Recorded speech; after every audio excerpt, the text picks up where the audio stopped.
भक्तिमय वातावरणात लक्ष्मी कॉलनीतील नर्मदेश्वर मंदिरात महादेवाची भव्य प्राणप्रतिष्ठा. हर हर महादेवच्या जयघोषाने संपूर्ण परिसर गुंजला. प्रभाग क्रमांक 1 मधील लक्ष्मी कॉलनी तपोवन रोड येथे उभारण्यात आलेल्या भव्य नर्मदेश्वर मंदिरात भगवान शंकराची प्राणप्रतिष्ठा विधी वेद मंत्राच्या गजरात आणि पारंपरिक धार्मिक विधीपूर्वक उत्साहात संपन्न झाली. पहाटेपासूनच मंदिर परिसरात मंगलमय व भक्तिमय वातावरण निर्माण झाले होते. लोकवर्गणीतून साकारलेल्या या मंदिरात स्थापित करण्यात आलेली महादेवाची मूर्ती ही महाकालेश्वराची हुबेहूब प्रतिकृती असून ती भाविकांचे विशेष आकर्षण ठरली. ब्राह्मण देवताच्या हातून अभिषेक, रुद्रपाठ, हवन आणि विविध पूजाविधी पार पडले. तसेच हरिभक्त परायण गोविंद महाराज मल्लिक यांच्या कीर्तनाचा कार्यक्रमही आयोजित करण्यात आला होता. त्यांच्या हरिकथेमुळे उपस्थित भाविक मंत्रमुग्ध झाले. हर हर महादेवच्या जयघोषाने संपूर्ण परिसर दुमदुमून गेला. या सोहळ्यासाठी प्रभागातील सर्व नगरसेवक तसेच मोठ्या संख्येने नागरिक उपस्थित होते. दर्शनासाठी दिवसभर भाविकांची रांग लागलेली होती. कार्यक्रमानंतर आयोजित महाप्रसादाचा लाभ हजारो भक्तांनी घेतला. श्रद्धा, भक्ती आणि लोकसहभागातून उभारलेले हे नर्मदेश्वर मंदिर परिसरासाठी आध्यात्मिक ऊर्जा, सामाजिक एकात्मता आणि संस्काराचे प्रेरणास्थान ठरणार असल्याची भावना उपस्थितांनी व्यक्त केली. प्रभाग नंबर 1 वार्डमध्ये लक्ष्मी कॉलनी तपोवन रोड या ठिकाणी आपण लक्ष्मी कॉलनीमध्ये भव्य असं नर्मदेश्वर महादेवाचं मंदिर उभारलं आहे. सर्व लोकांच्या सहकार्याने देणगीमधून आपण हे मंदिरचे काम पूर्ण केलेले आहे.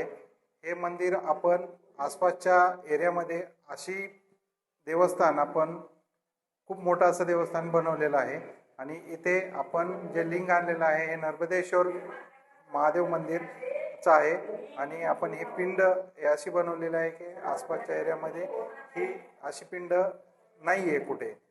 आज आपण प्रभाग क्रमांक 1 मध्ये लक्ष्मी कॉलनी इथे श्री नर्मदेश्वर महादेवाच्या मंदिराचे प्राणप्रतिष्ठा सोहळा केला आहे.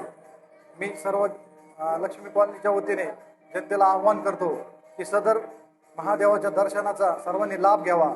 हे असं मंदिर व असं एवढं मोठं भव्य मंदिर व लिंग पुढे कोणाला पाहायला भेटणार नाही हे असं जाहीर करतो व सर्वांना विनंती करतो की आपण याचा लाभ घ्यावा. आज आपल्या प्रभाग 1 मध्ये नर्मदेश्वर महादेव मंदिर हे लक्ष्मी कॉलनीमध्ये उभारलेलं आहे.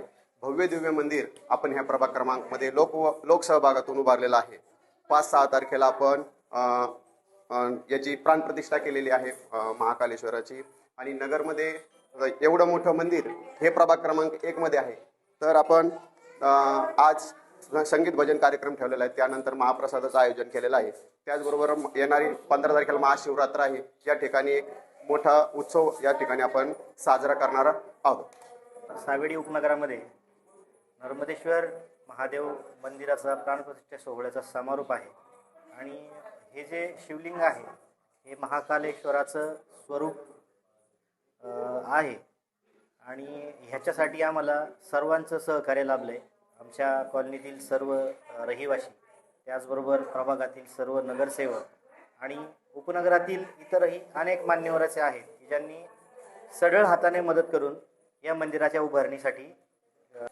तपोवन रोड लक्ष्मी कॉलनी परिसरामध्ये 7 वर्षापूर्वी म्हसोबा मंदिराची प्राणप्रतिष्ठा झाली आणि आज म्हसोबा मंदिराचा वर्धापन दिन सोहळा आहे. त्याचप्रमाणे 4 ते 5 तारखेला आत्ताच या महिन्यामध्ये नर्मदेश्वर महादेव मंदिर प्रतिष्ठापना मोठ्या उत्साहाने लक्ष्मी कॉलनीमध्ये पार पडला. नमस्कार. मला सांगण्यास अत्यंत आनंद होत आहे की आपल्या प्रभाग क्रमांक 1 मध्ये लक्ष्मी कॉलनी येथे नर्मदेश्वर महादेव मंदिराची प्रतिष्ठापना 5 आणि 6 तारखेला अतिशय उत्साहपूर्ण वातावरणामध्ये संपन्न झाली. विशेष सांगायचं म्हणजे हे शिवलिंग जे आहे ते शिवलिंग आपण थेट महाकालेश्वर येथून आणलेलं आहे आणि मला सर्व जनतेला एक विनंती करायची आहे की आपल्या ज्या मनोकामना असतील त्या मनोकामना आपण येथे येऊन पूर्ण कराव्यात. अतिशय उत्साहपूर्ण वातावरणामध्ये हा समारंभ जो आहे तो साजरा केलेला आहे. प्रतिनिधी स्वामी गोसावी, न्यूज 24 घडामोडी. अहिल्यानगर. अशाच बातम्यांचा आढावा घेण्यासाठी आजच आपल्या YouTube चॅनलला सबस्क्राईब करा. बातमी आवडल्यास लाईक करा आणि इतरांपर्यंत शेअर करा.